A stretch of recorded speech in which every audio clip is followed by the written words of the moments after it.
Hello, my name is Marie Lewis, and I would love to welcome you to my presentation here today, entitled Freedom of Speech Necessitates the Freedom to Speak, Transforming the Established Thinking on the Variant Language of Building Trade Students.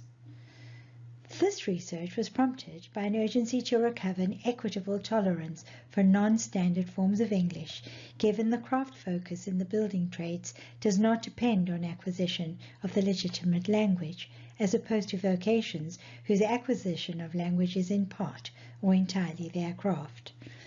The research enabled a confrontation of the legitimate English that represented the divisive barrier precluding entry into employment because failure to acquire the British standard denied achievement of the overall construction qualification. My presentation today sketches out in brief the pathway I followed in exploring an emancipatory and generative assembly of theoretical, narrative, and methodological applications, the purpose of which was to rethink the inequity of social fields in their shifting flows of capital and how these in fact impact minorities. I spent the latter part of my youth and almost 3 decades amid the separate development policies of South Africa. As a British national, I soon sensed a revulsion of my own otherness. I came to see a socially divided structure of people where some lived in jacaranda-treed suburbs, while others, whose need for employment saw their migration from the rural homelands to city perimeters, lived in randomly erected, corrugated structures. I witnessed a discriminatory social system that declined the fair distribution of resources across all of its people. Post-compulsory phase education was denied to those classified as labor resources for the expansive mining industries because of a structure that held that being different determined one's life's trajectory, one's denial and inequality. Perhaps it has been these seeds that evoked echoes of déjà vu, of personal memories germinating my need to unravel the variant phenomenon in the self-social links that highlighted the cleavage and in-betweenness of my students, whose language acquisition was thwarted by their dire socioeconomic contexts that could not offer the linguistic footholds for giving root to the target language, and whose recontextualizations exacerbated their conversion to variant language. I came to comprehend the interrelationship of self and others and the osmotic impacts of context in their influence on variant language as possessing a type of intrinsic distinctiveness and not as a misconstruction opposing the efficiency and integrity of the literary canon. My resettlement to the UK usefully bequeathed to me a minority membership by which I could relate to the variants as possessing a typology that configured inevitably nuanced, localized, and as a result of a stroke I had suffered, practical ways of speaking, each underscoring identity, context, and function, respectively. Diversity is a feature of reality, existing within us and without. It embodies our history, our present, and the spaces in between. Spaces where we find interaction, influence in connecting with others, or spaces where disparity disturbs our inclusion. As members of society, we each yearn for equal acknowledgement, but for society to enact equality, there is a need to oversee and intermittently inspect the distribution of social goods across all its dimensions of diversity. And even though the standard British language itself has no agenda of its own and remains impartial in its conveyance of meaning, it cannot but mirror and sustain the attitudes and ideologies of its proponents and speakers. I recognize the language curriculum as dividing those possessing the cultural and symbolic capital of privilege that offer a familiarity with and receptiveness to British English, while those whose historic precarity, hardship, or early exit from education interrupts their grasp of the British standard, relegating them to the fringes, replete with disappointment and despair. Denying the value of variant language by ruthlessly enforcing standard English across craft-directed vocations overlooks how minority speakers creatively and syncretically harmonize language across their sociocultural and economic existences. Furthermore, the variant remains a language cognitively known to its speakers as their heritage language, serving the immediate need for communication without which minorities would have no voice. Enforcement of the legitimate language refutes equal opportunity despite the premise of inclusivity and access, reflecting no less the reification of Bourdieu's symbolic violence.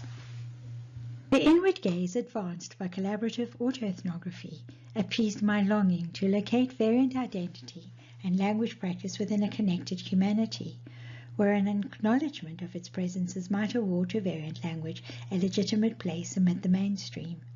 The study brings to the fore a view of variant language as a social practice and as a marker of identity. Together with my own socialization and accent, the variant language typically featured negative concord, glottal stops, the exaggerated realization or denial of word endings, conflation of tenses, loss of enunciated articles and prepositions. Variant language was also seen to display an own accent, a morphology and syntax, even lexicon given its neologisms that culminated in our delineation as linguistic outsiders, where we were classified, categorized and judged as bearing lesser value. The research questions looked at how socialization goes in the lived world settings imbued with the classificatory discourses sedimented into habitus and the inscribed variant language. The first question required an account of the naturalized variant languages to identify the effects that social lived reality delivered to variant productions. The second identifies variants' relationship to their speakers, in this case that of building trades and the laboring professions. The third asks how variants might syncretically shape an inclusive language outcome to overturn the effects of minorities' marginalization. The study is located within the pool of intersecting and overlapping informants whose intricacies are seen to be directly impacting language as the pervasive social semiotic and medium across our existences.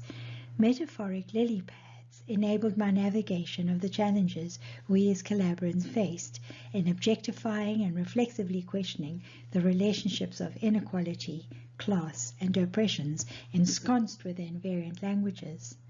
The second image from the left to right in the lower half of the slide explicates how these relationships are abstracted and collated in the theoretical and data decoupage for proactively drawing together the insights from whence my questions could be answered.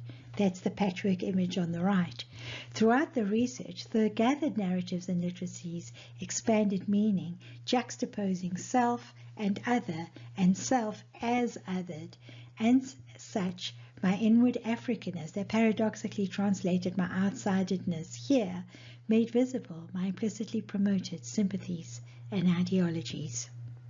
Collaborative autoethnography, hereinafter referred to as CAE, offered a forum for drawing on my memories of Cape Town that are likened to the scaling in the vast terrains of Hurikwaho, symbolically ascribed by the oldest tribe of the Cape, the Khoisan, as the personification of Table Mountain. Thus I linked my past and present identities and variant language as a basis from whence our collaborative collective recognized socialization mechanisms that repressed our literacy practices, lingering our otherness. Metaphor guided the melting together of theory, narrative, and the empirical. Collaborative autoethnography transformed our linguistic inequality and symbolic disaffection borne by our inaccessibility of standard British English. While linguistic otherness could have been explored in terms of the impacts of history, habitus, and field, the methodology's quality for drawing on our individual stories liberated how we as collaborants came to conceive of ourselves, our feelings, our insights, especially given our stories emanated from the stigmatized periphery of semi-skilled construction laborers, resettled native speakers classified as foreign, such as myself, and student peers whose economic status confirmed their anomic inclusion as other or merely left behind. Within CAE, we did not have to remain unaccounted and muted within wider debates. Rather, we were rendered visible and audible as individuals that matter. By refashioning our self-perceptions, the methodology articulated an incomparable valuing of our identity and language in the consoling narratives in place within a shared but socially distinct humanity. CAE augmented what resides inside of us by making accessible the tacit and unseen, but nevertheless felt and experienced data. It was CAE that advanced my inclusion of sentient data whispers in an intimate and interconnected holism, because what made sentient data have substance and meaning was not their interpenetration of our lives, their indecisiveness and ambiguity, but their tether and attachment to us, albeit in transient limitation, brackets around the L. The context in totality enabled a wider, more integrated representation of reality, from whence I pursued a syncretic holism for disrupting the ongoing minority mainstream dialectic. The context of totality revealed our commonality as beings within humanity, irrespective of our distinctive social, cultural, economic, and symbolic transitions. Data highlighted cathexis in our subjectivity, memories and emotions evolving from the fictionalized narratives and storing that produced meaning free of the ideologies of our otherness and inequality. These stories enabled how we came to look inside of ourselves through an exteriorized gaze by entering our own subjectivity through our objectified self-reflexivity, each deconstructed and becoming part of the other, bringing together their co-constitution. Habitus presented itself as a classificatory sifting system. Our social and interpersonal interactions signified the involvement of others in the construction of self. Data were co-created in the complex polyvocality in which we interacted and responded to one another, in contrast to the English standardization regimes that enforced and adopted mimicry or acquiescent silence. The cross-referencing of findings across the quadrants advanced a greater degree of trustworthiness in terms of our intertextuality and the analytical sieves I devised to address their analyses. In what I describe as a narrative for reflexive inquiry, we explored own identity and our collective experiences that reciprocally evoke deep insights in the safe space of like others and in our belonging and communitas. Across the four quadrants illustrated in the top left diagram, discrete data gathering methods were considered for accessing the multigranular data. Firstly, you'll see in the narrative interviews, which were really dyadic reflexive interviews, and these were used for explicating habitus and features of social cultural reality. Next, I've illustrated the curated, fictionalized narratives, the poetry and prose, which revealed insights and emotions often immersed within the stylistic features of their presentations, and which sat outside of the confrontational self-expositions that arise in interviews. And these were analyzed as bilateral acts of intertextual and inter-interpretation across our collective. Thirdly, the materialized built environment artifacts, the materializations and semiotics, the mediated and sensed emotions within the settings encapsulated the subjective synchrony of socio-cultural practices. Subjects and objects were considered in relation to one another. As such, I came to comprehend their individual agency in terms of how artifacts themselves represented products of the social as our sociality. This slide represents an abridged view of the study. I begin with the consciousness of humanity as an innate biological acuity that in essence depicts what I regard to be a human preoccupation with intention, knowing and purpose, enactment, how we portray and play out our evaluations for finding meaning, and ekphrasis, the externalized expression of meaning, for how we show and tell and recount that which translates into our becoming. I assemble these features to expand their symbolic significance and function around the variant constructions, specifically in comprehending their purposes, the reasons they are enacted, how their genre expressed our becoming in their syncretic translanguaging. I saw these features as interacting goal-directed behaviors that configured our predictions, our decisions, and consequences. The interaction between intention and enactment symbolically ratified the ekphrastic variant. I saw the features as transposing their subjective intentions and behaviors into the objectified, associatively learnt and used variant language. This was important for comprehending how self-awareness necessitates both a view of one's subjective perception and a complementary objective perspective, illustrated earlier as the exteriorized view of the lighthouse, by which own self-consciousness as self might be recognized. The intersharing network proffered the unity by which we acquired an objective stance, because our mutual recognition of self and others advanced how the former defines and is defined by the latter. It soon became evident the extent to which our marginalization had undermined our self-consciousness, and how this served the dialectical basis of our socioeconomic and political relationships.